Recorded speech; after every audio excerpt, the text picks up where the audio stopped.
అందరికీ నమస్కారం. నేను మీ రాజా. ఈరోజు మన రెసిపీ వచ్చేసి ఒక మంచి బ్రేక్ఫాస్ట్ రెసిపీ చూపిస్తున్నానండి. ప్రతిరోజు ఇడ్లీ, దోశ, పూరి తిని బోర్ కొడుతుందా? అయితే 5 నిమిషాల్లో ఈ బ్రేక్ఫాస్ట్ రెసిపీ ట్రై చేయండి. రుచి మాత్రం భలే ఉంటుంది.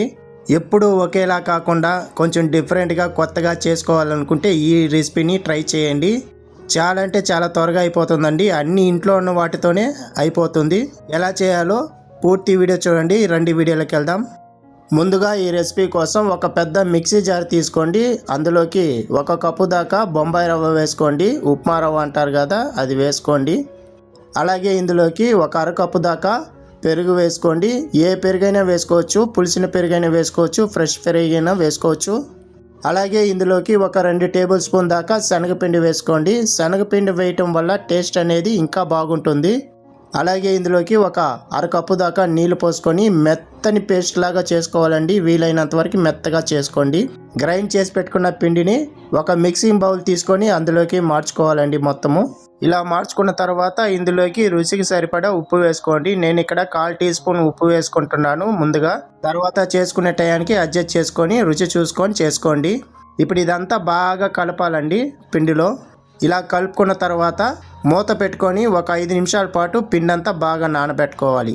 సమయం లేని వాళ్ళు, తొందరగా చేసుకోవాలనుకున్న వాళ్ళని రవ్వ వచ్చేసి డైరెక్ట్గా మిక్సీలో వేసుకొని చేసుకోవచ్చు.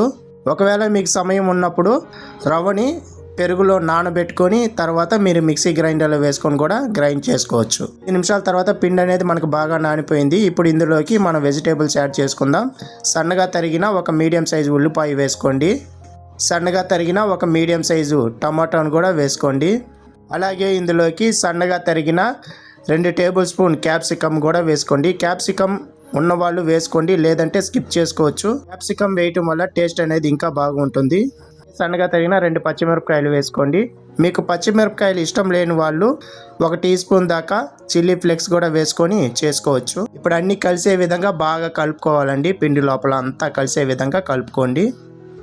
చాలా అంటే చాలా బాగుంటుందండి ఈ బ్రేక్ఫాస్ట్ రెసిపీ. ఎందుకంటే ఇందులోకి మనము క్యాప్సికమ్, టమాటాలు, ఆనియన్స్ అంతా వేసుకున్నాం కాబట్టి భలే వస్తుంది రుచి మాత్రం. తప్పకుండా ట్రై చేయండి. అలాగే ఇందులోకి 1 అరకప్పు దాకా కొత్తిమీర వేసుకోండి. అలాగే ఇందులోకి 1/4 టీ స్పూన్ దాకా వంట సోడా వేసుకోండి. వంట సోడా వేయటం వల్ల కొంచెం ఫ్లఫీగా, సాఫ్ట్గా వచ్చేదానికి వేసుకోవాలి. ఇష్టం లేని వాళ్ళు స్కిప్ చేసుకోవచ్చు. లోపల మీకు ఒక చిన్న రిక్వెస్ట్ అండి. ఎవరైతే నా ఛానల్ కొత్తగా చూస్తుంటున్నారో సబ్స్క్రైబ్ చేసుకొని బెల్ ఐకాన్ ఆన్ చేసి పెట్టుకోండి. నేను పెట్టే ప్రతి వీడియో మీకు నోటిఫికేషన్ ద్వారా వస్తుంది. తప్పకుండా చూసి చేసుకొని తినండి.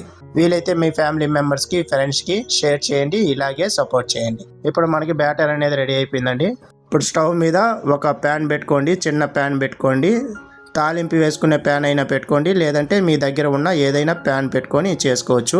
1 టీ స్పూన్ దాకా ఆయిల్ వేసుకొని ఆయిల్ వేడయ్యాక గెరెట్ నిండా పిండి తీసుకొని ఈ విధంగా వేసుకోవాలండి. ఇలా వేసుకున్న తర్వాత మంచి గోల్డెన్ కలర్ వచ్చేంత వరకు 1 నిమిషం పాటు ఫ్రై చేసుకోవాలండి సన్న మంట మీద. 1 నిమిషం తర్వాత రెండో వైపు కూడా తిప్పుకొని మరొక నిమిషం పాటు ఫ్రై చేసుకున్నారంటే పర్ఫెక్ట్గా వచ్చేస్తుందండి. చాలా అంటే చాలా త్వరగా అయిపోతుందండి. సింపుల్గా చేసుకోవచ్చు. మీరు కూడా ట్రై చేయండి. ఇలా ఒకసారి చేసి పెట్టి చూడండి. 1కి 4 తింటారు, అంత రుచికరంగా ఉంటుంది. తప్పకుండా ట్రై చేయండి. వీటిని టమాటా సాస్ పెట్టుకొని తింటుంటే అద్దిరిపోతుంది. ఈ వీడియో మీకు నచ్చినట్లయితే లైక్ చేయండి, షేర్ చేయండి, కామెంట్ చేయండి. మరిన్ని వీడియోస్ కోసం నా ఛానల్ సబ్స్క్రైబ్ చేసి పెట్టుకోండి. ఇలాంటి మంచి మంచి బ్రేక్ఫాస్ట్ రెసిపీలు నేను మీకు చేసి చూపిస్తాను. ఈ వీడియో పైన మీ అభిప్రాయం చెప్పండి. మీకేమైనా డౌట్ ఉన్నట్లయితే నన్ను అడగండి, తప్పకుండా రిప్లై ఇస్తాను. మళ్ళీ వీడియోలో కలుద్దాం. ధన్యవాదాలు.